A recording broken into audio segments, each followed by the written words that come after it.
You're listening to Affected by Altitude, a Colorado Rockies podcast for and by Rockies fans on Rocky Mountain Rooftop. Thank you for joining us as we discuss all things baseball and Colorado Rockies.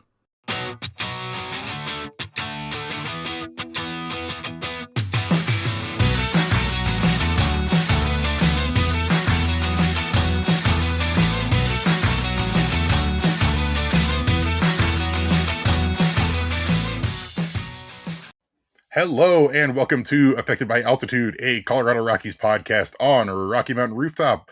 I'm your host, Evan Lang, and with me, as always, for a momentous occasion is Skyler Timmons. I'm retiring from the show? First I'm hearing of it. Oh, never mind. Roy let the genie out of the bottle. Just kidding. No, I'm still around. I forgot my party hat, Evan. Imagine we have the little blower things in our mouths and we're just going... Yes, momentous episode. We're having a party, as it were. A very low-key, laid-back party. It's like a party in my mouth, and everyone's invited. There's a movie on in the background.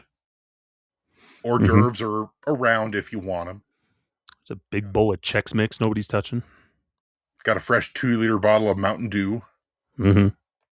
You know, I've rarely had regular Mountain Dew. I'm not much of a soda drinker. The only soda I really drink is if I go to Taco Bell, I'll get that purple Mountain Dew that they have. Baja Midnight. It's pretty good, honestly. Yeah, any Mountain Dew flavor is better than regular Mountain Dew. That stuff is just straight up antifreeze. How has it been around for so long, then? So I always thought, all right, I'm sure I'm the weird one. I don't like Mountain Dew. It's clearly popular, whatever. Hey, as long as there's hillbillies and rednecks in the world, there will be Mountain Dew drinkers. It tickles your innards, which is an awful slogan. And as tradition for our episodes, I'm immediately off the rails.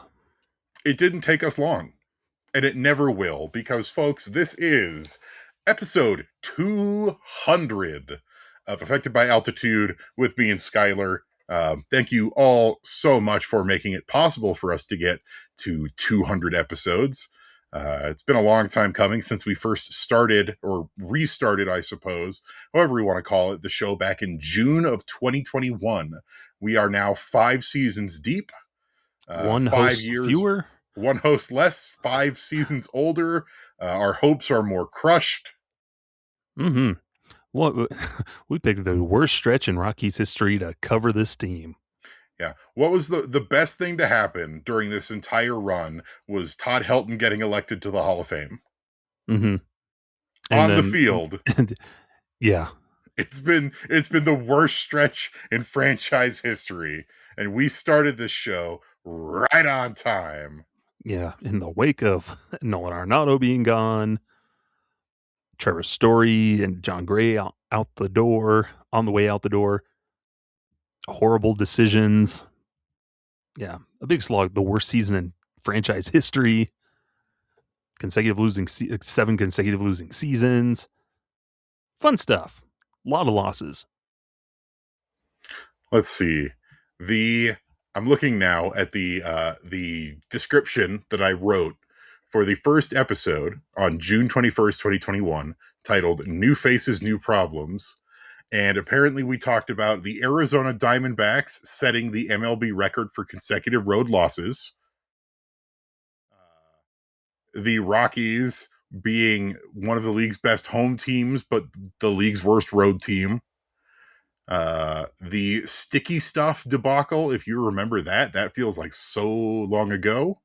The upcoming All-Star break, Raimel Tapia, and the struggles of Kyle Freeland. Mm-hmm. Man, you can just copy and paste some stuff and just find and replace and just put Rockies in there.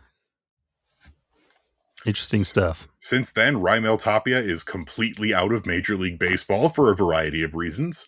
The sticky stuff fiasco is long in the rear view. Yeah, still something that happened in the background. The Diamondbacks went to the World Series. Mm-hmm. And are relatively decent. And the Rockies are still terrible on the road. Yeah. And now also at home. The more things change, the more things stay the same. Yeah, and it's just interesting you mention that because, for folks that maybe haven't been here since the beginning, we started with three of us. Our buddy Mac Wilcox, who was also had started at Purple Row that year with the two of us.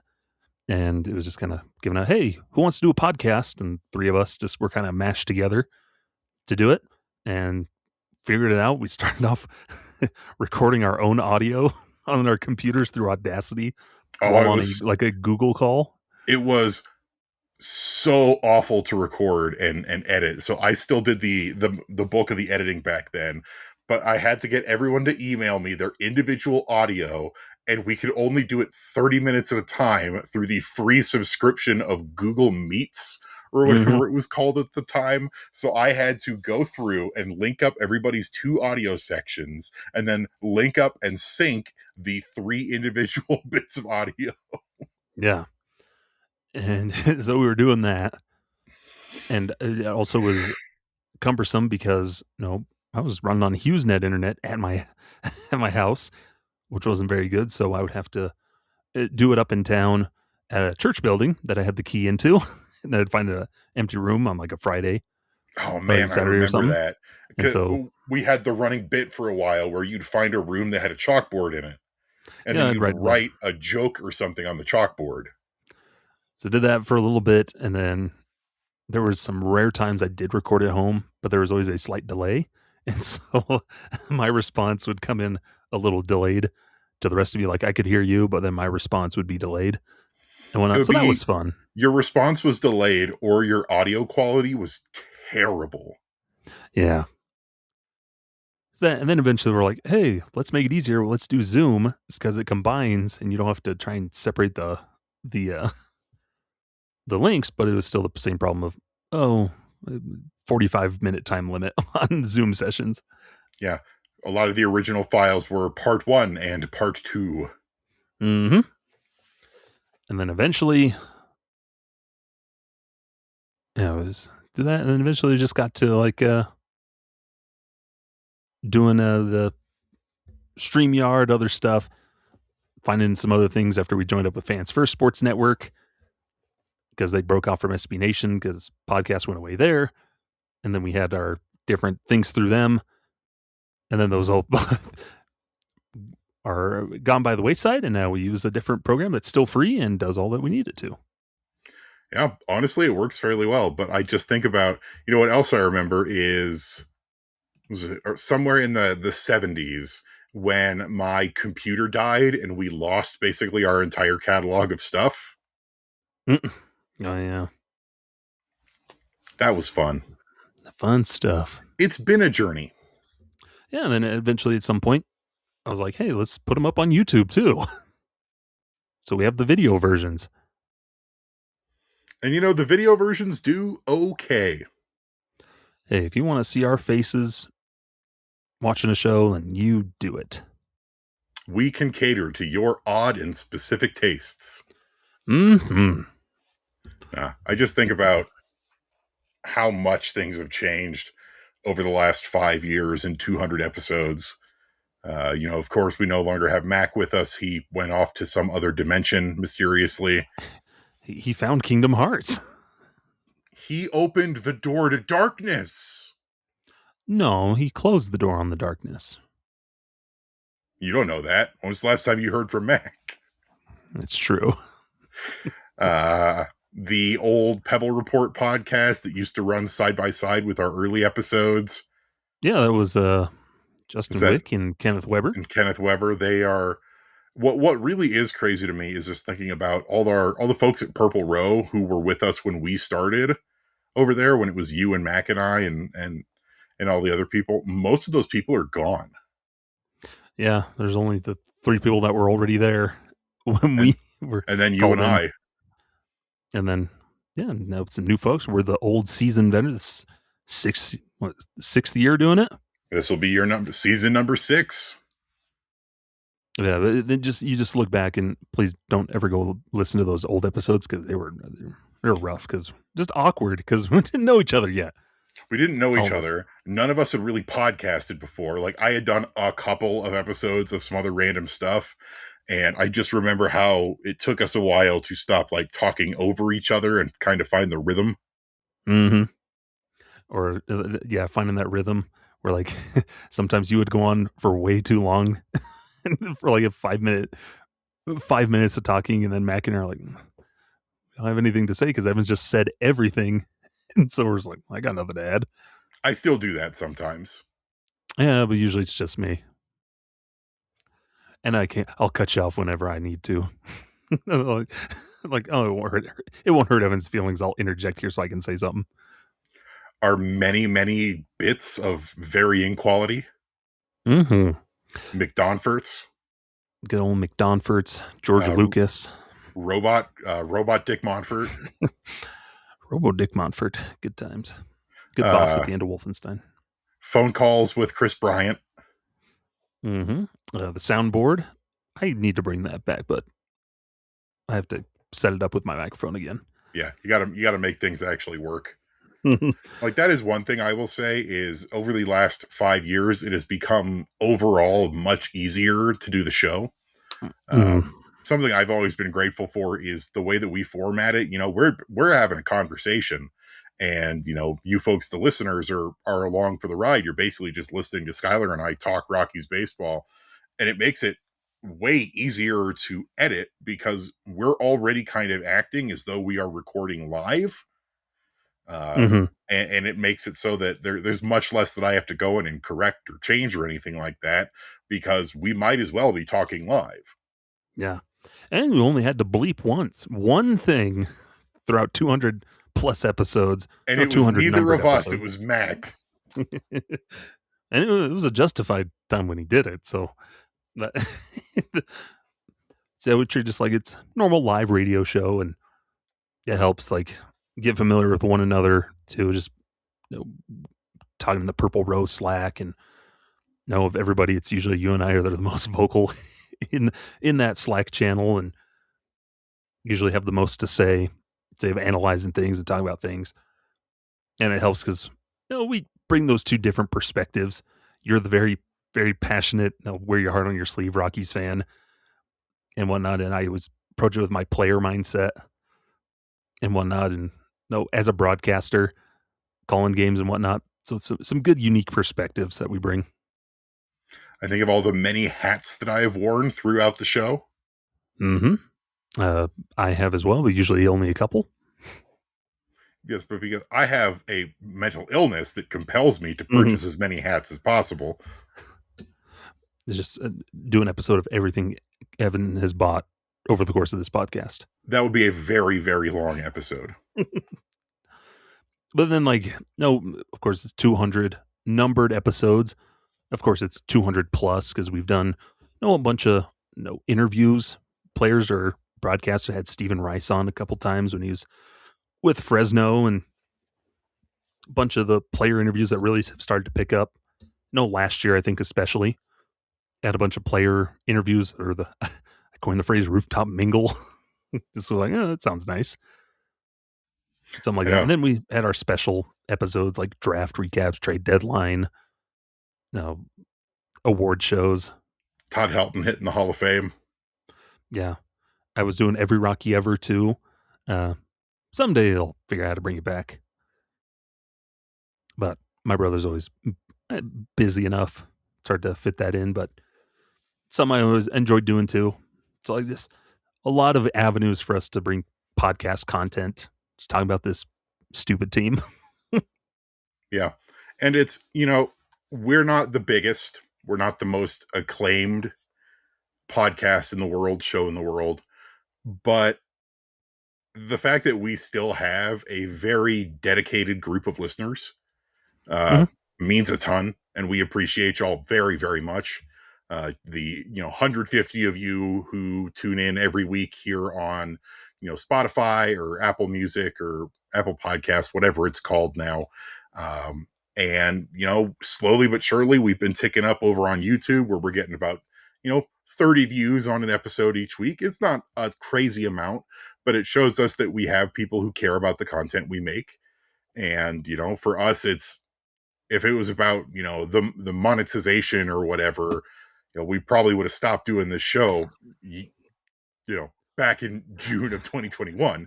Yeah. But it's not about that. It's about talking Rockies baseball, which there are not that many avenues to do out there. And it's about, sharing that with a small and dedicated and passionate fan base that are Colorado Rockies fans. Because there's, not that many of us after the years of organizational neglect and failure. Yeah. And something too that I always liked with our podcast is, when it comes to sports podcasts, you kind of get those two avenues where sometimes it can just get, I don't know, we don't take ourselves too seriously. Like, we know the Rockies are bad, but we still love them. We're going to have fun with it. And I was bored. And so I asked, a chat GPT thing. I know AI bad, but I was like, how would you describe, the podcast Affected by Altitude? And it kind of boiled down to like, oh, yeah, it's always approachable. You make it an approachable podcast, and with humor, but there's good analysis because of the background, writing for Purple Row and all this stuff. And I was like, yeah, that's kind of what we always wanted it to be, was a fan podcast. Where like you and I, when we need to, we can dive into the numbers and break stuff down. But neither of us really like to do that while we're talking. It's like bring that editorial analysis, like you mentioned at the start, a couple of just friends sitting down talking about the team, conversations we're already having, with people in our lives, each other in the Slack channel, all this stuff. So that's what I've always appreciated about our podcast. Sometimes compared to others, is that we're not going to get buried down in the analytical and this and that and whatnot. But we're like, you're going to approach it as a fan watching the game. Yeah, the numbers may say this, but Garrett Hampson, we may love Garrett Hampson. Numbers he's not that good, but we still love him. I do still love Garrett. After all these years, I do still love Garrett Hampson. Yeah, but it's like that of, so-and-so, the numbers are good, but I still don't like this player. He just doesn't pass an eye test for me. So it's always been nice and approachable, and that's what's always made it fun, because we have that time to goof around and make jokes too. Yeah, and it's always, I think approachable is a good way to describe it, because there's no easier way to turn off a casual baseball fan than to vomit numbers at them. Yeah. And like, the numbers are important, don't get me wrong. And I like talking the numbers, and it's important to review those. But your average person who just wants to chat baseball is not gonna jive with someone just barfing a bunch of numbers at them. Like, oh, well, such and such as wins above replacement and OPS and xWOBA and all that stuff. Yeah. So it's nice to be approachable, and so we'll bring out numbers when we need to, and it proves a point that we're talking about and emphasizes the topic we're talking about. But no, it's fun, and I like that. People do take notice, hopefully, and share with your friend. If you do like this podcast, you've been listening, like, share with a friend in your life that's a Rockies fan or whatnot, and you're looking for something to just kind of blow off some steam once a week. Or hey, if you want us to do more, let us know, and we can figure out how to do that. If you listen to us on your morning commute, which a couple people have reached out to me and said, hey, when I'm on the train or on the bus on the way to work, you guys are what I pop on. That means a ton to me. And another fun story is I am the peruser of eBay. I buy all sorts of random Rockies crap on eBay. I once made a purchase, and included with the purchase on eBay was a note that said, good luck with the show. It was me, Evan. It was me who sold that to you. Well, that makes it a whole lot less meaningful. But yeah, it's just been, it's a good time, and you add on all those other extra episodes and things we've done. It's a lot of time just talking about the Rockies, and the fact that people will listen to it. That you always wonder is, does anybody even care? And we can look at numbers, and are we the most popular podcast in the world? No, we're not. we're not gonna deceive ourselves and be delusional about that. But we're a good podcast. We put in a good product, and appreciate the people that do tune in and listen. So that's what we do it for. Yeah. And we don't have a studio or sponsors or anything like that. We're two dudes, roughly 5 hours apart by drive, Yeah. recording in our individual bedrooms. Yeah. And like, we're usually pretty busy during the week with other stuff. Like, if we could sit down and do daily shows and do all kinds of stuff, like, we probably could. We could find a way to do it. But like, at the end of the day, it's like this side thing that we do, a fun thing that we do in addition to everything else in our lives. I remember when I finally spent the money to upgrade from a gaming headset as my recording microphone to an actual recording microphone. Yeah. And like, probably we're not that good with social media. So like, we don't do a lot of the like putting up clips and stuff. We'll just post the episode, and because neither of us are really a social media whiz in that aspect with running a brand account. But I use social media to complain about things. and I try to post from the account, and it just never gains any traction. And a lot of that is because, well, I mean, not a lot of it, but some of it is because of the gigantic mix-ups and changes in the social media landscape over the last few years. There's been a lot of changes in the way that things are advertised, in the way that people find things on the internet. And it's tough to find an audience for a small, very narrowly focused show. We And talk Rockies baseball. Yeah, especially when both of us are running our own personal accounts anyway, port stuff and do all that. So it's all good. We should get an unpaid intern to do that. I thought that's what my cat was, basically. I've been meaning to talk to you about that. We got to let him go. Oh, yeah, he's not that useful anyway. He's sleeping on the job right now. Yeah, it's fun. It's been fun. And for however long we keep it going. Yeah. My sincerest hope is that this continues to be fun and we continue to every week get together and chat a little Rockies baseball. And, hopefully, even though, the team has been bad and things aren't great in the world necessarily, we can make your day a little bit better. Yeah. And real quick before we end the segment, let's, I'm already telling him about it before, but we'll let the people know. Here's what I believe are our top 5 episodes, all things in total. I won't tell people's numbers because it's kind of embarrassing at times, but that's okay. So our most popular one, if you recall back, episode 102, we'll show Chris Bryant for that purple monkey dishwasher remark. Evan does come up with pretty much all of these. I've made up a couple episode titles, but most all of these are Evan. It was he had that article in The Athletic, and he talked to Sam Blum about his decision to sign with the Rockies. That caused a lot of waves. So that was a fun episode, and still our most popular one. We had Big Dollar Bill Schmidt is number 2. We had talked about when they extended Ryan McMahon at that time, and some other stuff. Our third one was episode 83. There's somewhere in there Evan started numbering them. So when I look at them, but episode 83, the 2023 Positivity Cast. We were joined by Kenneth Weber on that one to discuss the positives of the 2023 Rockies season. I think that was that year, Evan, where we broke it up. We're like, we're going to talk about the negative, and then we'll talk about the positive. We tried for a little bit. For that episode. It didn't. It was, yeah. I think it was just for that episode. And we're like, yeah, there's too much negative. And then after that, number 4 is the great big spring training roster breakdown episode. That was from April 4th, 2022. And we just ran through the rosters. Talking about, Ashton Godot and Dom Nunez made that opening day roster. My eternal nemesis, Ashton Godot. And then the last one, or number 5, it was a special episode, I believe. So this was a breaking news, like emergency podcast. Mac and I hopped on and we talked about the signing of Chris Bryant. Christmas came early. Bryant is a Rocky.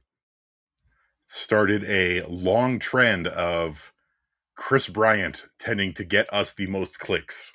Yeah. And that was a Mac one. I had to record it here in my house. There was a delay where Mac would say something. There'd be a delay. I would say something. Slight delay. Mac would Mac would then respond. So that was a fun one. And then round things out, episode 115.6, a rotation on the mend. This team is taxing. The Pebble Report podcast got in there. And then affected by altitude all around me are familiar faces of the franchise. And then actual breaking news at time of recording, I think rounds out number 10, where we talked about the 28-man roster to start the season and the opening day loss. And that was when Todd Helton was hired as a special assistant to the GM. We've done a lot of episodes. Mm-hmm. Some of them I remember, some of them I don't. Mm-hmm. And like I was looking through some of the old archives a little earlier today, and I'm like, man, I don't remember this one at all. It's also the episode title names sometimes make it confusing. Like, well, what was that episode about? To be fair, if you ever have an episode that you specifically want to call the podcast, all you got to do is say so. Mm-hmm. Otherwise, I'll try and scrounge out a Simpsons reference or something. For a while on the just on our like little run sheet, I would put like the one where we talk about this, like the one where we talk about blank and blank. I sometimes throw jokes on there, and then Evan never uses them. Which I is used fine. a couple. Yeah, a couple if I ever get serious about them. Hey, it's fun. I like name. I know the episode titles are sometimes goofy and sometimes a little bit nonsensical, but they're fun for me. Like it's a little bright spot in my week to get to name an episode. Jake Bird in the hand is worth. Jake Bird and the Brad Hand is worth 2 in the Busch Stadium. Ah, that was such a good one. that I wrote on a chalkboard. Yeah, we do Fun good. times. We do. It's being able to be silly, I think, is one of the most important parts of this show. Like, so many sports podcasts are so serious and so like, and this is the Bet 365 break to the whatever, sponsored by Red Robin. And meanwhile, we're sitting here and like, you know, our episode about the Savannah Bananas was this Rockies season has been bananas. Mm-hmm. Or recovering from a Blue Jay attack. Good times. In the name of the Father, the Son, and the Dinger. There's lots of good stuff on there. And yeah, here's to 200 more. And hopefully we'll keep having fun guests on, you know, huge, just, you know, we're already running along on here, but a couple more thank yous. Thank you to Mac for being our original co-host. If you listen to this, we appreciate you. Shout out to Patrick Lyons, who has been a frequent guest and contributor and supporter of us. You know, Buddy Paul Holden. Shout out to Paul Holden over at Rockies Now, also a guest contributor and supporter. Locked on Rockies. Locked on Rockies. Who's the Rockies Now guy? I don't know, but I don't think we've ever had him on. Oh God, I'm blowing it. I'm blowing it so bad. Big shout out, Forrest Stolting with the Albuquerque Isotopes, who has been an excellent resource. Great dude, especially for getting us these minor leaguers from AAA Albuquerque. Shout out to all of the guys at every level of the Rockies organization who have helped us to secure interviews, from Corey Little with the big league organization down to, you know, Bud with Spokane or you know, Tim Slag down in Fresno and Stephen Rice before him. There's so many people that have helped us make this show what it is by some way in the background, and we are very grateful. Yeah. We were fans first who kind of gave us a platform, continued on there after SB Nation, and it was like, we're not going to do podcasts anymore.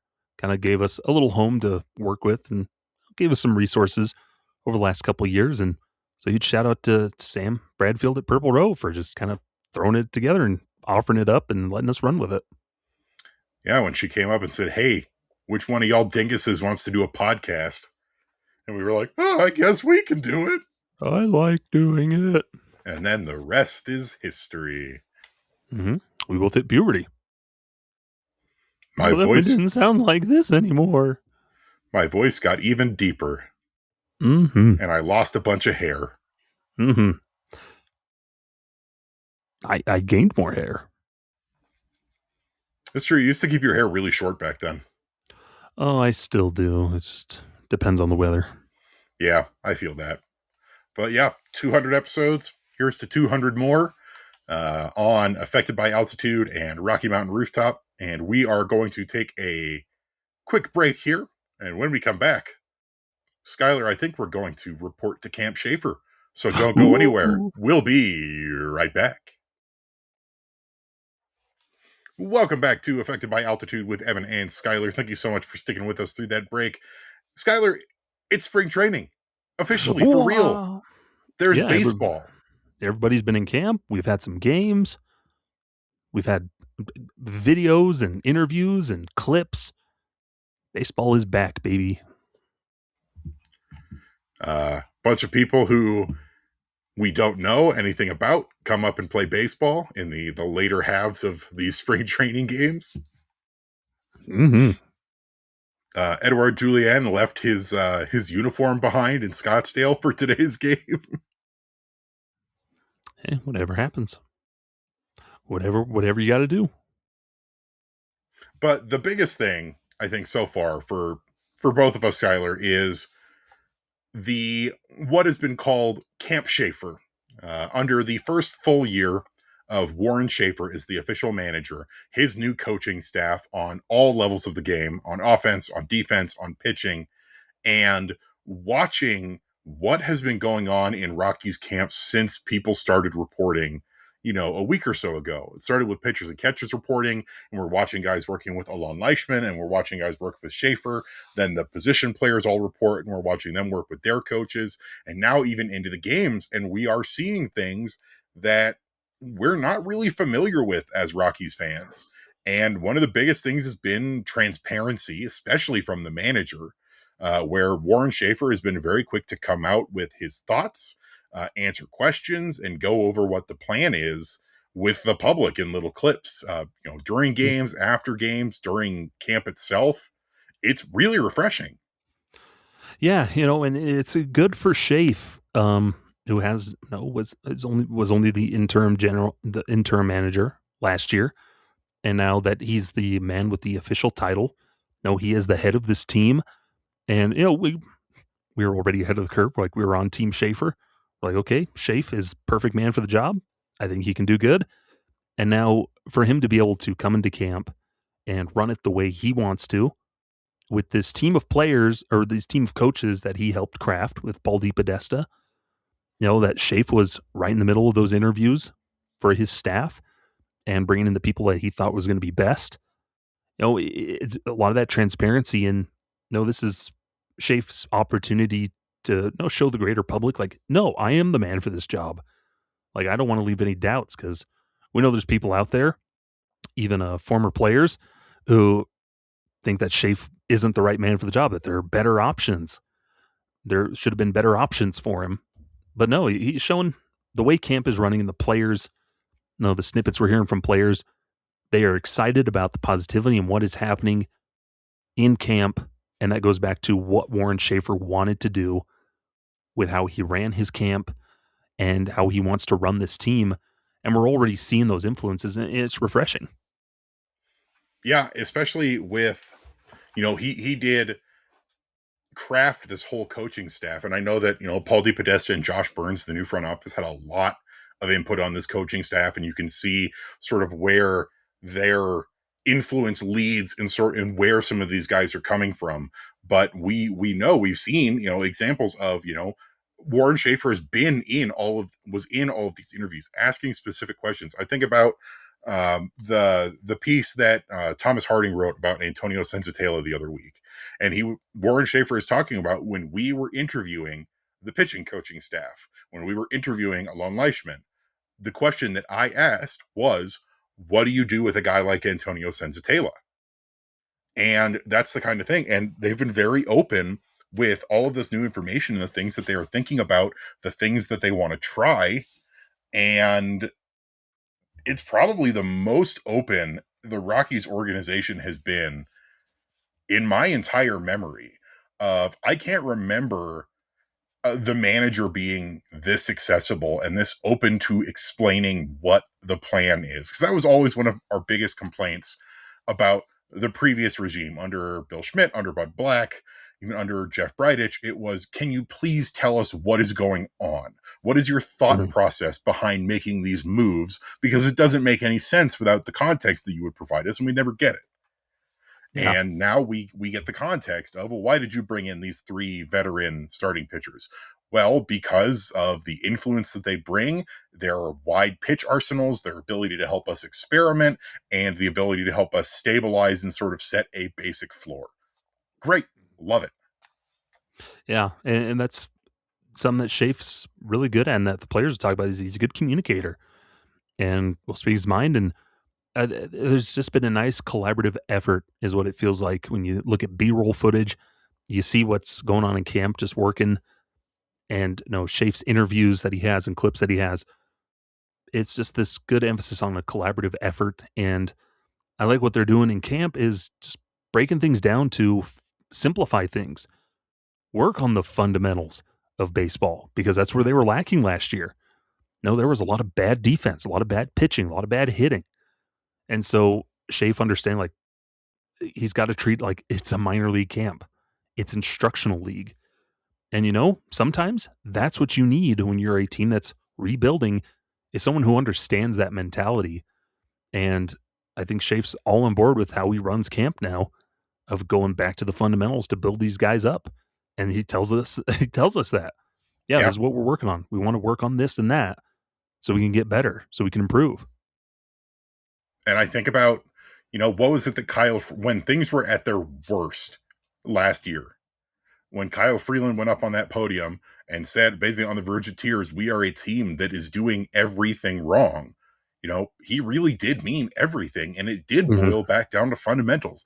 The Rockies were a fundamentally broken baseball club. And to watch them come back to it this year and be doing everything on a basic fundamental level, like watching Bernie with the outfielders going around and running drills and things like that. Even Bretton Doyle has discussed, basic outfield drills, working on reaction time, working on route running, working on all of that stuff that I guess, you sort of feel previously like it's just a given, but the more you think about it, you go, no, it's like this is from the very basics, the stuff that needs to get drilled into this organization to set this foundation that we've talked about many times over the last few weeks. Yeah. The goal for this year for the Rockies is not to win, is not to make the playoffs, is not to win the World Series. It's to set a even foundation, a stable floor that you can build an actual franchise on versus the hodgepodge mess that we have had over the last few years. Yeah. And it's nice because, like you said, it goes back to that transparency of, of Schaefer saying, no, telling us what to expect with camp. And we're seeing those things come out of they're working on the fundamentals with base running and stealing bags, which can then tell us, okay, when we're watching these spring training games, let's look how the Rockies run the bases. It kind of puts us on the same of we know what the team's looking for. And so that's something that we can look for as well to know if something's improving and they can tell us that. No, there's a sequence in their opener, the Cactus League opener. Jake McCarthy gets on base with a slap single on the infield, gets on base, steals second, and then Cole Carrig drives him in.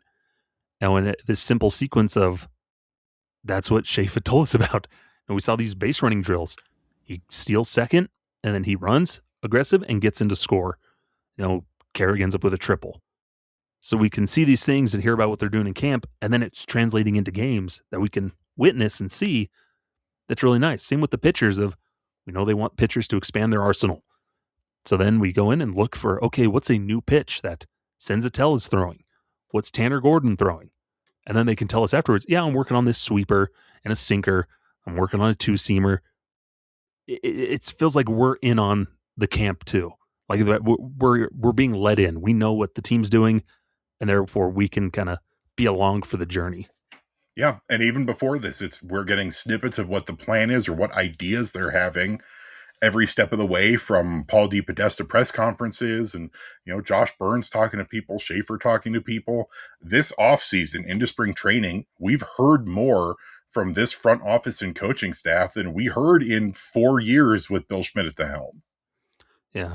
And it's nice because it's also just a bit about positivity. No, they've just brought a different vibe, and you can tell when you watch kind of the you watch you read interviews, clips from the players, is there is a different vibe in camp this year. And the players will tell you they feel it. It's different when you have an influx of new coaches, a new team philosophy, a front office, new personnel that are bought in, guys that are brought in as players. There's certainly a vibe in that Rockies camp of things to be excited about. Said, are they going to go out and make the playoffs this year and win the World Series? Probably not. But in building that foundation, you're getting more excitement around the Rockies. So then maybe in the future, players can be excited. Like, okay, I heard about they're doing things different in Colorado. I kind of want to be there. I want to see what's going on. Yeah, you want to be a team that people are interested in, or to hear people go, I hear they've got a great culture. I Yeah. hear they do things the right way over in Colorado. Yeah. I hear their coaches can actually help you improve. Like that's huge. Yeah. And the fact that they are, it's one of the biggest things for me is, especially when it comes to these pitchers, is no longer just going, oh, well, we can sign this guy for really cheap because he's got nowhere else to go. Mm-hmm. Of looking for guys that want to be here and are interested in trying to figure things out. And we've gone, how many times have we made fun of he wants to be here, so it's fine. But these are Mm-hmm. guys who were not originally part of the organization who want to be here. Michael Lorenzen states that he wanted to come over here because it's a cool and interesting challenge that he thinks he can help solve. Yeah. Awesome. Yeah. And it's helpful to just that personnel and everybody. And I like, seeing how Schaefer is trying to run the camp. They're kind of focusing on, the things beyond just like the playing fundamentals, but making sure guys in the schedule that it can get individualized as well. That it's a lot of one-on-one, working with the players individually. I don't know. I'm sure other teams do this, like the player plans. It's cool to hear about that. Like we sat and had our player plan interview this morning, and they're telling me what they want out of me, and those discussions. Like that's fun to hear about. And you look at that schedule. The fact that Hunter Goodman's like, yeah, we're actually given time to work on our catching stuff because usually catchers get neglected in spring training. Like, makes sense. It's get your catcher through spring training healthy. He's catching bullpens. That's pretty much what he's doing. But the fact that he actually gets to work on his catching and game calling, that's huge. And why wasn't that happening before? Yeah, and it's what's also interesting is seeing a combination of stuff that guys are working on outside of the organization. Like Mm-hmm. Antonio Sensatella pursued outside help with his pitching over the offseason. Brenton Doyle has his personal hitting instructor that he works with in Virginia over the offseason. And then they come in and the Rockies organization goes, "What were you working on? Cool. Let's look more at that. Yeah. Let's keep working on this. Let's see what we can find out." And the end of working with individuals is so funny because I saw a comment on Purple Row the other day that was talking about, it's really nice to see these photos and these videos coming out of camp of coaches working one-on-one with players and actually coaching them. And Yeah. it feels like it's something that we haven't really seen because baseball is a team sport, of course, but it's a team sport full of individuals with different needs, different learning methods, different things to work on. There's no cookie cutter mold. You can't coach every player on a team the same way. Yeah. And just in the nature of the Rockies coaching staff in the past, there's maybe like 7 guys to a roster of 26 players. There's 2 pitching coaches for 13 guys type of thing. It's a 1 or 2 hitting coaches for 13 hitters. And so the fact that the Rockies are taking advantage of in camp, there is a bigger player to coach ratio where you can have more hands on. You see Bobby Meacham out there working with the infielders, standing on the grass, watching them take ground balls. Doug Bernier can take a group of 4 guys and work with them on base running drills at first base while Schaeff's sitting there watching. Meanwhile, the other group is somewhere else working on hitting. They're doing other things that they need to. No, they're letting guys have some leeway to run camp the way they need to if you're a veteran. You work on the things and get ready the way they feel they need to. And so just individualizing it, and that can only help the group as a whole, because everybody starts to mesh and sharing ideas. They're taking advantage of, they want the players collaborating with one another to teach one another, help one another with ideas and whatnot. It's a good collaborative effort. It's fun to see. Yeah. And I think about how much better off, the Rockies could be if this is something that they had pursued from the very beginning. Yeah. And, it's a shame that they didn't. But at the end of the day, all we can do now is, take our step forward, move forward, and do things the right way moving on. And that's what the Rockies are doing. And that's really all we can ask for. And like we've said time and time again now, it's the fact that we have an actual look into what the Rockies are doing. The fact that we are learning along with the players what the plan is, what the best practices are, is a sign of an organization becoming healthier. Mm-hmm. And the Camp Schaeffer approach, as it were, is, I think, exactly what the team needed. Because when people say, there are guys with more experience, or there are other guys who maybe would have earned it as the opportunity to be the Rockies manager, or you could have gone out and made a big splash and gotten, some really established type big, to run this organization. I know some people are upset that Bobby Meacham was not named the manager because he's got so much experience coaching in the minors and across baseball. But I think about how Warren Schaeffer came up with this organization. I know that there's not always a good thing to have it be a guy that's always been with the Rockies, but you have Warren Schaeffer, who's experienced Rockies baseball in some way on every level.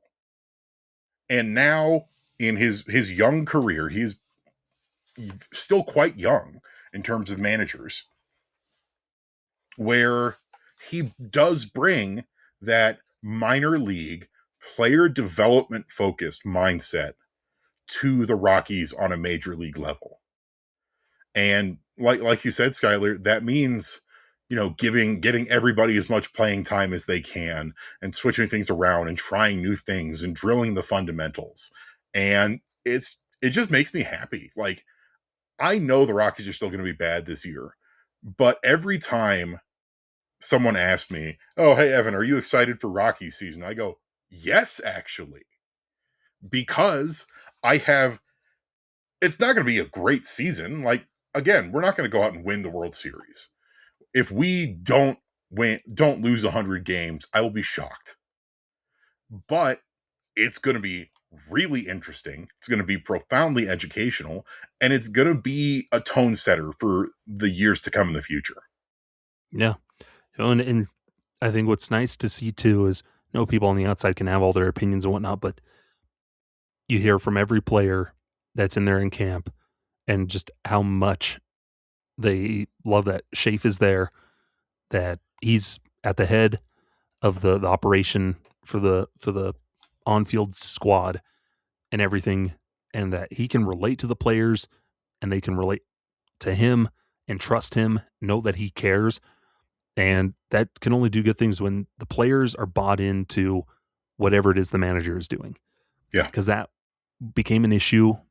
No, it never was outrightly said, but you could tell there's disconnect in that Rockies clubhouse. We talked to her reporter buddies. The vibes were always off in that Rockies clubhouse with Bud Black at the helm. Yeah. That's just because Bud didn't quite know how to adapt with all the losing and how to run that clubhouse with those young players over the last couple of years. And it's not that, people outright hated Bud Black or anything. I would never say that Bud Black ever, quote unquote, lost the locker room, as you say with other sports. But you did have murmurings, especially, and they got louder as the losing got worse. And especially at the tail end of the 2024 season, end of 2024, before the Rockies chose to bring Bud Black last year, where players did say, it's like, yeah, we love Bud, but maybe it's time for a new voice, for a new path, for a new vibe. Yeah. And we know that there was disconnect organizationally between what they were trying to work on in the minors and what Bud Black would have these players do once they got up there, in terms of what to work on, what to focus on, pitch arsenals. And to have basically every player coming into this year talk about the change in vibe in the clubhouse, the positivity, like you said, how much everyone is bought in. It's a stark change, and it's not to trash on Bud, and it's not to trash on Bill Schmidt, but things can never stay the same forever. Yeah. And trying to make things stay the same forever is how you get into a rut. And that is what the Rockies were in. And they've gotten themselves out of this rut, at least for now, by refreshing everything. Mm-hmm. And I like to, I know the segments are long, so might be my last thing, but it's how much of a collaborative effort it is with Schaeffer. He understands, he's ultimately a decision, but he's surrounded himself with good people that he trusts to do their jobs. He trusts that pitching staff. And, I think about watching Doug Renier talking to the coaches. He's mic'd up and he's talking to the players about base run drills. Schaef's just stand there leaning on his fungo. Just stand there watching. He doesn't say a word, say anything. He just kind of helps point out some things needed, but he just kind of lets Doug do his thing. He's overseeing. He's like, okay. No, it's not it's my way or the highway type of feel. That's not what I get from Schaef. It's, us and all the coaches. I'm just like the head coach, but I'm surrounded by people I trust to do their jobs who will help me do my job better as well. Managing the team and making decisions in game. Yeah, absolutely. And that's ultimately one of the manager's main jobs. And that's why it was so important to let Warren Schaeffer, along with, Paul DePodesta and Josh Burns, assemble his own coaching staff, not to have it just be the holdovers from last year like he had for the second half of the year. And I know that, you got to have some guys on the field to help manage things and figure things out, but there were more people that probably should have gotten let go mid-season last year that didn't. Yeah. So yeah, it's fun. Camp Schaef has been fun to listen to and see what's coming out, and look forward to. Hopefully, it translates. Spring training's always one thing. We'll talk about some spring training stuff here in our last segment, but you just hope it continues into the regular season. Whatever they're working on here in camp, keeping guys healthy, getting them ready for the season, that it carries over, and we have a much better April. Yeah, I mean, I don't want to jinx it, but I don't think it's possible to have a worse April. Can we win more than 4 games? The bar is so low, it is in hell. And yet the Rockies surpassed it last year after setting the bar so low in 24. I know. We've said that before, so knock on wood.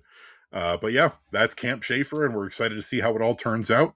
We're going to take one more quick break, have a short third and final segment, so don't go anywhere. We will be right back. Welcome back to Affected by Altitude. I'm Evan, that's Skyler, and we're talking Rockies baseball. Skyler, we are now 3 games into spring training officially as we record this episode.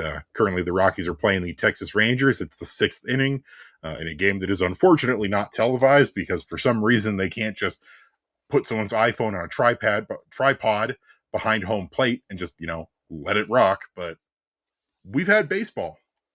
Yeah. It's fun. Times I did fall asleep during the first game of the Cactus League. I watched up until like the 5th inning, and then I fell asleep.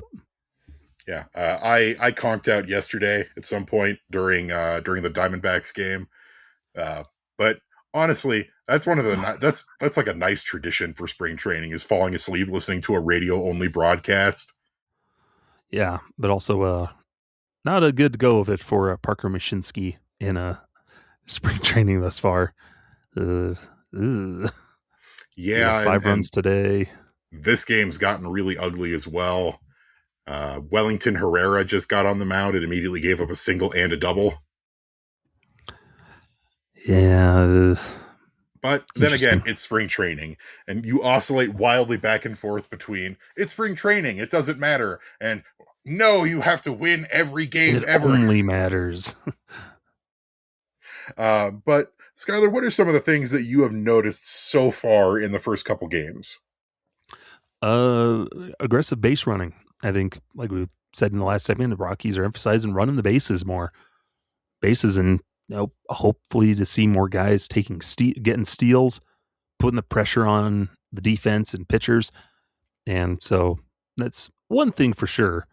I think is you hope that's going to be a result is getting on base more and then stealing bases, because that's going to be huge for a team this is a fast team, Evan.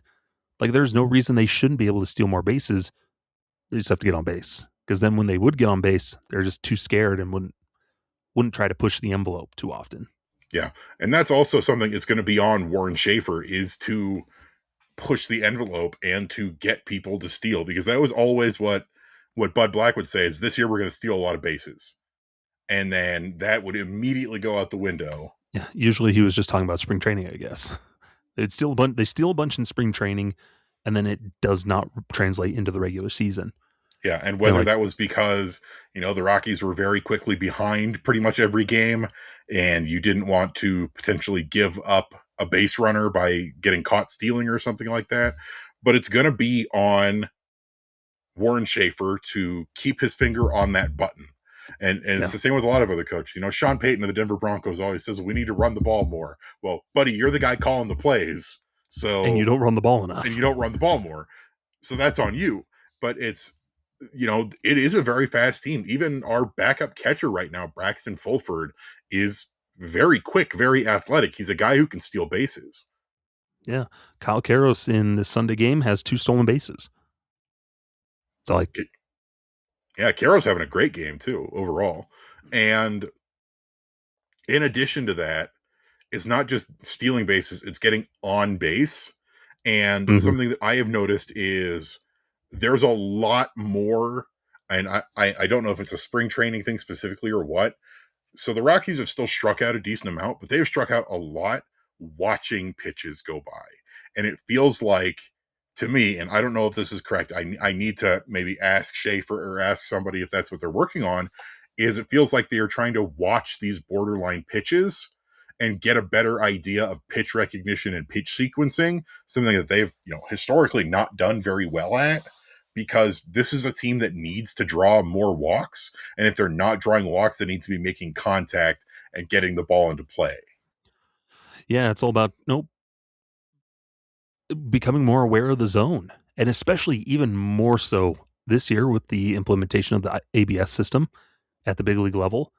The Rockies have an advantage. A lot of these younger guys have used that system down in the minors, but now we'll be up at the big league level and becoming more aware of the strike zone, control the zone better at the plate, and knowing when to lay off a pitch, recognize things, and know when to fire and fight things off is huge. And Schaefer talked about they want to work on chasing less. And I know that's a hard thing to work on, but it's possible, and that's something that they're going to work on. So, yeah, and some of those even strikeouts, Evan, were on those borderlines that they get rung up on the overturn challenge and whatnot. So they didn't think it was a strike. They let it go, and then it gets challenged and they get called out that way, which I don't know if I feel like that way is a little better. You're not getting immediately rung up. But yeah, become more aware of the zone. What are your thoughts on the ABS system so far? Because I've been very impressed. Hey, I've always been happy with that thing. Seeing it down the minors can only be good when utilized correctly. Yeah, and so far the implementation in these spring training games has been flawless. It's quick, it's efficient, it's here's the pitch, challenge. Is it right? Yes, cool. No, cool. Taking a couple seconds each time. Except today, and I think it was today or yesterday in a game, the system wasn't working after it was challenged, and so then the umpire's like, "Oh, we'll just play on." Yeah, and Yeah. there's going to be bugs to work out, of course, but in general, I've been very pleased with how it has been used so far. And what's really interesting to me is that apparently a lot of teams are going to the pitchers. You are not the one who's going to challenge this. Let the catcher challenge it. He's the one receiving your pitches. Yeah. And that's what Schaefer said. And, you know, you have that advantage. He's been a minor league coach. He's experienced it. So he's familiar with the system and know strategies to implement it and use it. So, Yeah, and I don't disagree either. I think a pitcher is always going to want to say that their pitch was a strike, that they're right about their pitch. I think about Kyle Freeland, who gets a little heated sometimes if he doesn't think he's getting the right calls, even when he is. mhm. But the catcher is there specifically to try and frame, and he's watching your pitch from a dead-on perspective. He's the guy you want to call on that side of the ball. Mhm. But I really like that so far. Golly, what else? I was going to say when it comes to pitchers thus far, I think overall, I think there's been a lot more walks today in general, but a lot of these are the younger guys. But no, the notable, no, the guys that are going to be on that big league roster, I don't think walks have been an issue quite yet. No, they're looking a little ahead of hitters. It's harder than early in spring training because pitchers are always ahead of the hitters. And so we'll probably revisit this conversation in a couple weeks. But you're just seeing those relievers, those young relievers looking good, throwing some nasty stuff. Zach Agnos, RJ Pettit, who we saw for the first time, and big old boy. There's a big old boy with an 80 grade mustache. Uh, I saw someone give him the nickname the Purple Mountain Majesty. Here we go. It's a little too long. We can call him the Mountain. It's a bit verbose, but I love it though. Yeah, but some of those guys you can just see Juan Mejia. Some of those returning guys are looking filthy and going to make that a hard decision to kind of trim out who's going to be in that bullpen come opening day. Yeah, and I think that's going to be one of the major themes of this spring training is the decisions of who's going to get trimmed out and who is going to make the final cut, because we know a lot of guys who will be on this final 26-man roster on opening day, but there's also a lot of question marks for some of these guys that get brought in. Like Braxton Fulford, is he going to be the backup catcher? He's already got an error so far this spring. What are they going to do with him? Is someone else going to get brought in? Do any of the prospects actually stand a chance at cracking the roster? Mm-hmm. Yeah, and I think that decision, especially the biggest one, comes at first base because it seems like all the options they could have gone after, veteran wise, in free agency, they're all pretty much gone now. Of course, there could always still be like a waiver claim or a trade. Something happens over camp if they're not satisfied with their current options. But first base is wide open to Blaine Krim, Troy Johnston, Edward Julian, TJ Rumfield, and Charlie Condon. Condon probably has the outside chance, but he'll probably go to AAA anyway. But you still got 4 or 5 guys at a position that's wide open. Who's going to crack through? Yeah. And I think about, probably one of the last big name first basemen on the market, Rhys Hoskins, is now off the board. He signed a minor league deal with Cleveland today. And so that basically you're cemented in with, it's going to be one of these guys. And you can say that for a lot of different positions of, what is Willie Castro's role going to be based on performances of other guys? Adael Amador hit the first home run for the Rockies of spring training, of all people, yesterday. Kyle Karros looking pretty good so far this spring. Is he going to win the third base position outright? Who we really haven't seen much of is Mickey Moniak so far. What's he going to do this year? Yeah. Yeah, it's interesting that of the pure regular guys, Jordan Beck has been the one who's been in there pretty much nearly every day. No, he's already been in there several times. Looking good. Had a good day here on Sunday. But yeah, it's just seeing how they're approaching, who's going to get more opportunities to try and showcase their stuff, and then who's being used to just kind of get into the rhythm, eased into the regular season, get their work in. Because Schaeffer talked about there's going to be very few, back-to-back start days for a lot of guys, and we're kind of seeing that. But Yeah. it's who can win a battle. Yeah, and it's where they're going to play as well, because Jordan Beck was predominantly the left fielder last year. He's only played in right field so far in spring training. Yeah, I found that interesting too. Like it's not just the big questions are not just who is going to play, it's where are they going to play, because so many of these guys are multi-position guys. All of the outfielders except for Brenton Doyle can play every outfield position. Maybe not well, but they can do it. Both Beck and Mickey Moniak can be put in center field if you have to. But obviously, I think that's going to be Jake McCarthy's spot as the backup center fielder. Edouard Julien can play pretty much every infield position. So can Willie Castro. It's really interesting to have to think about where they're going to put guys, not just if they make the roster. It's if they make the roster, what will it be as? What will their role be? Yeah, how will they deploy these guys on any given night? Because we've been seeing in camp, I think defensive versatility is something they're emphasizing. Cole Carrick's taking reps at shortstop again. After being just an outfielder in 2025. Charlie Condon over the offseason, they're like, hey, go work on the outfield. So he's working on the corner outfield spots more and playing third base. Well, he'll primarily be a first baseman. They still want his versatility of at those other positions in case it's needed. And, he'll do fine at those other positions, but that's how it is with a lot of these guys is you have your primary one, but we want you to be good enough at a bunch of the others, get familiar, because you never know what a situation is going to be like. Yeah, there's really only a handful of guys on this team right now that you can say that is a dedicated single position person. Yeah, like Schaeffer was like, Amador is a second baseman. That's what he is. Yeah. And it's same with, and for established guys too, even it's Ezekiel Tovar is a shortstop. You're not going to play him at third. You're not going to play him at second. Tovar's your shortstop. Doyle's your center fielder. Goody's your catcher. Yeah, and like Ryan Ritter getting reps at third base. Like you're open up avenues for guys to, Ritter can compete for a utility spot where he could play third and second and short, add another position to his repertoire. No, it just opens up more avenues for those young guys, especially of where they can play.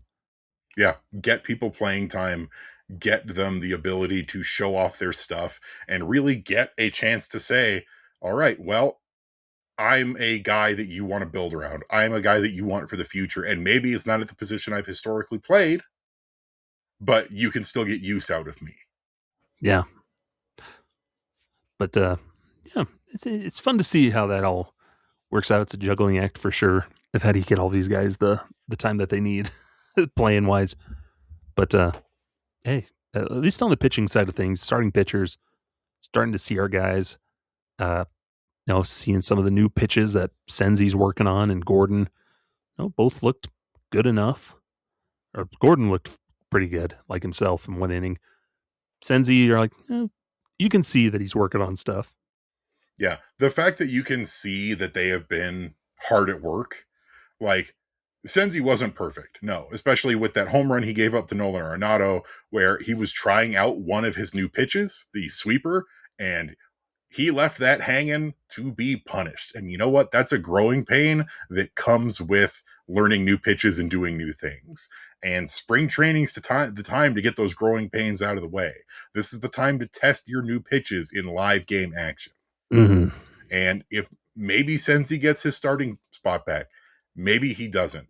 But I like that they approved of and put in, and like they made it clear that they recognize the work that he is putting in this offseason and the work that he's putting in this camp, and are at least giving him a chance. Because I remember at the end of last season, Schaeffer was pretty blunt and said, Senzi's a reliever moving forward. He's a bullpen guy.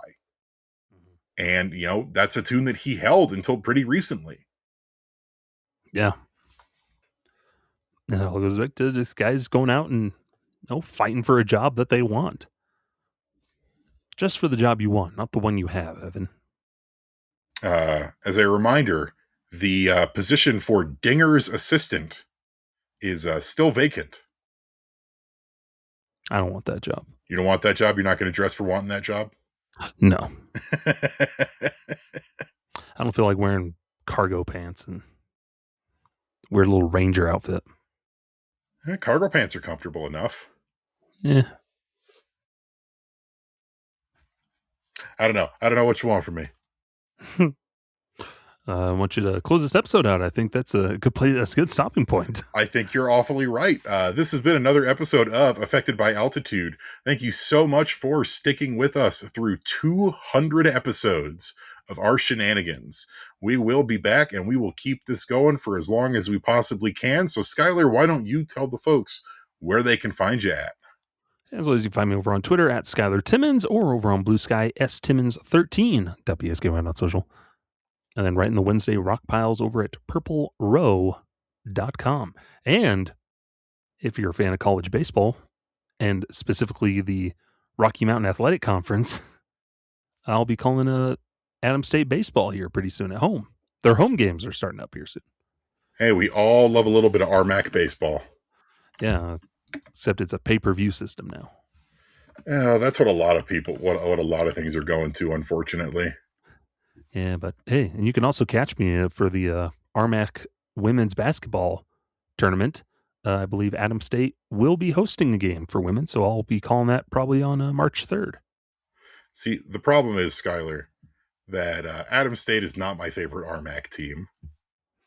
Well, too bad. Too bad what? You can't make me be a fan of Adams State. Yes, you can. You got to listen to me call the games, and then you'll become a fan.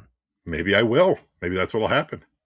But you can find me over on Blue Sky at evanlang27.bsky.social. Love to hear from you on there. Remember that you can always find Rocky Mountain Rooftop on any podcasting platform of your choosing, be that Spotify, Apple Podcasts, iHeartRadio.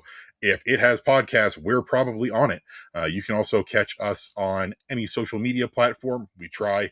We don't always do the best, but we sure do try. And that includes over on youtube.com to watch the video version of the show at Rocky Mountain Rooftop. That's at ROCKYMTN Rooftop. Yeah, and on those social media platforms or on these episodes over on YouTube, be sure to like and subscribe and share it around. Click that bell notification so you get alerted when a new episode comes out. Leave us a comment, leave us a review on the podcasting platform. It does help amplify us. Here's hoping that we are still with you 6 seasons after another 5 seasons. So we'd be going into our 12th 6 seasons in a movie. Let's get 6 seasons in a movie in there. And another 200 episodes. It has been my absolute pleasure to be a part of this show, and I would like nothing more than to keep this train rolling. I was a baby-faced in my early 20s when we started doing this. I turned 30 in April. I will be 35 next month. Old. Really quick here, Evan, before I forget.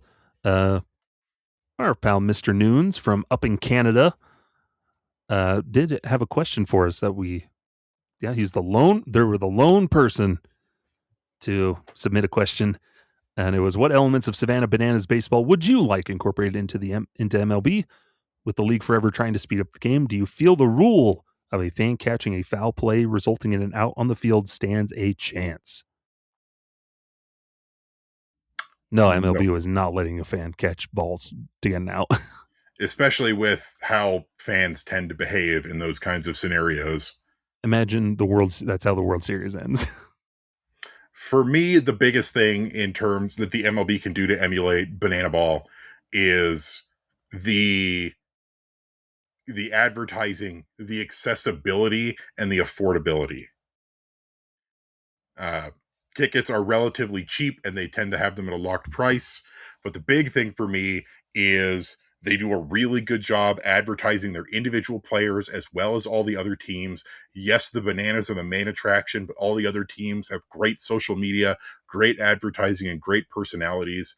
And the big thing for me is fan accessibility. It is way more accessible as a fan to get to interact with banana ball as a medium than it is for Major League Baseball. Whether it's getting to meet players or do autographs or do fun activities, banana ball just has that on lockdown in a way that Major League Baseball doesn't right now. Yeah, and as for like the game elements themselves, I really don't. There's really nothing the bananas do that I would want in a normal Rockies game or normal like baseball game. Like it works for what they're doing because their emphasis is they're an entertainment product first, baseball game second, and so no, they're going to have their antics of a guy on stilts. They're going to bring out a Ubaldo Jimenez to throw one pitch for an out. No, on the mound. Like they generate a fun atmosphere for a good entertainment product, but the actual game itself, as a baseball fan myself, I remember watching the ones at Coors Field last year, and I was like, the game itself is boring, and I can't stand watching it.